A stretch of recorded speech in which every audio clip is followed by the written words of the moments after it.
আপনার প্রোফাইল বা পেজে ফেসবুকে কয়েকটা জিনিস ঠিক থাকলে মনে করবেন আপনি ইনকাম হবে। প্রথমে যে কাজটা করতে হবে, প্রোফাইল বা পেজে প্রফেশনাল ড্যাশবোর্ডে একটা ক্লিক করে দেবেন। ওকে, ক্লিক করে দেওয়ার পর একটু খেয়াল করে দেখুন যে এই দেখেন এখানে এখানে একটা ক্লিক করে দেবেন। ওকে, উইকলি চ্যালেঞ্জে ক্লিক করে দেওয়ার পর নিচের দিকে একটু দেখেন, আসার পর আপনি মনিটাইজেশন একটা অপশন আছে, আর একটা দেখেন প্রোফাইল রিকমেন্ডেবল একটা অপশন আছে।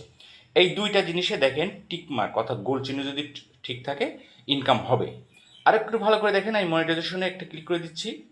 ক্লিক করে দেওয়ার পর দেখেন আপনার ইন্টারফেস যদি এরকম থাকে, মনে করবেন 100% আপনার প্রোফাইল বা পেজ থেকে ইনকাম হবে, এরকম যদি থাকে। ওকে, তারপরে আরেকটা জিনিস আমি দেখিয়ে দিচ্ছি, সেটা হচ্ছে প্রোফাইল স্ট্যাটাস।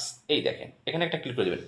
ক্লিক করে দেওয়ার পর একটু খেয়াল করে দেখুন যে এই দেখেন এইটা যদি টিকমার্ক দেওয়া থাকে, আপনার ছবির মতো আইকন টিকমার্ক দেওয়া থাকলে ইনকাম হবে, এবং রিকমেন্ডেবল যদি অ্যাক্টিভ থাকে, আর একটা দেখেন মনিটাইজেশন যদি অ্যাক্টিভ থাকে, আপনার প্রোফাইল বা পেজ থেকে ইনকাম হবে আশা করা যায়।